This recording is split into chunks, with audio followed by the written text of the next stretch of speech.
Harry Kane is in a lose-lose situation. Does he stay at Tottenham or does he go to Bayern? Either option could possibly damage his career, so let's look at why. Well, for starters, if Harry Kane stays at Tottenham, he will most likely not win a trophy, which he's already getting criticized for. I think we can all agree that Harry Kane is a world-class striker. I mean, there is a reason he's the second highest goal scorer in Premier League history. But after all, he's 30 years old, and if he's gonna win trophies, it probably won't be at Spurs. And even if it is at Spurs, it probably won't be that many. This would be more acceptable if he'd won anything with England, but he hasn't done that either, missing a clear chance versus Croatia at the 2018 World Cup, and also missing a crucial pen against France in the quarterfinals of the 2022 World Cup.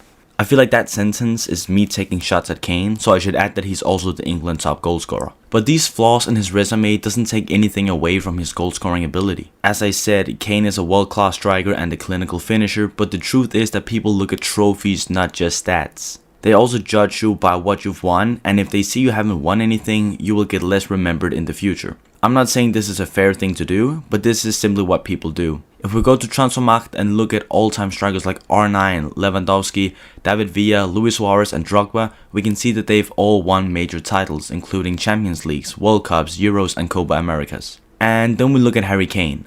Absolutely nothing. And that is probably what's gonna happen if he decides to stay at Tottenham, but he will definitely catch Alan Shearer's all-time Premier League goal-scoring record since he's only 47 goals behind. And he will also be looked as the guy who never left his club despite the possibility of going elsewhere to win a trophy. So those are the positives and the negatives about him staying at Spurs. Now let's move over to the scenario where he joins Bayern. Well, if he joins Bayern, he will definitely win at least 5 trophies, winning the Bundesliga every single season and some few DFB Pokals.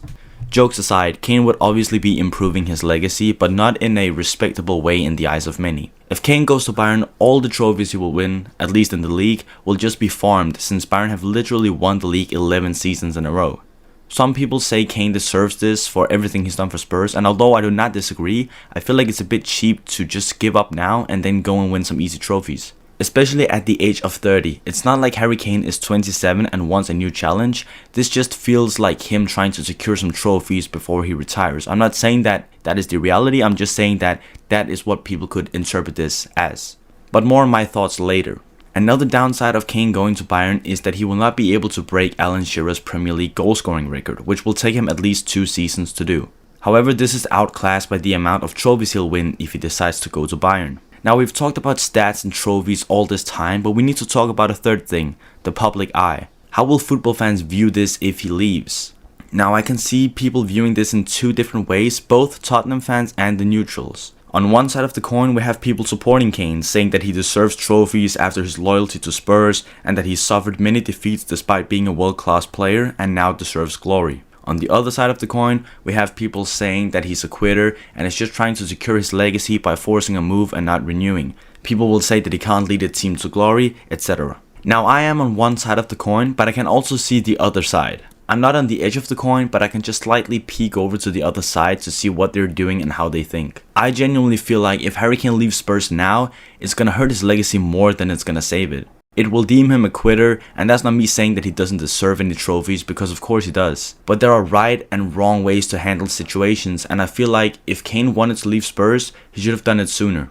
I just feel like it's too late for him to leave now at the age of 30. I want Kane to win with Spurs, but I just can't respect if he moves to Bayern just to win trophies, and that is largely because of their league dominance. I mean, it just wouldn't be a challenge for him to win a trophy at Bayern. Anyways, I decided to ask my friend who is a Tottenham fan about this, and he said, "Obviously I would want Kane to stay at Spurs, but I can understand why he wants to leave, and I wouldn't hold a grudge if he does.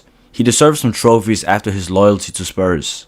I then asked him, "But doesn't it feel a bit cheap to go to Bayern of all places, and especially when you're 30 and not like 27? It feels like he could do it only to secure his legacy." My friend then responded, "I mean, Kane did have the opportunity to leave a few years ago, but decided to stay because he wanted to win something with/for Spurs. As far as moving to Bayern, Kane wouldn't want to join any other Premier League club, and the only other options are Barca or Real Madrid since I don't see him fit in Italy." Okay, so before the video actually ends, apparently some revelation has happened. Tottenham have apparently rejected a Bayern £100 million package bid for Harry Kane. as reported by David Ornstein and Fabrizio Romano. Apparently, Daniel Levy said no to this, which is just absolutely crazy. Like, how are you gonna say no to 100 million for, like, how old is Kane? 30 years old? Let me just check.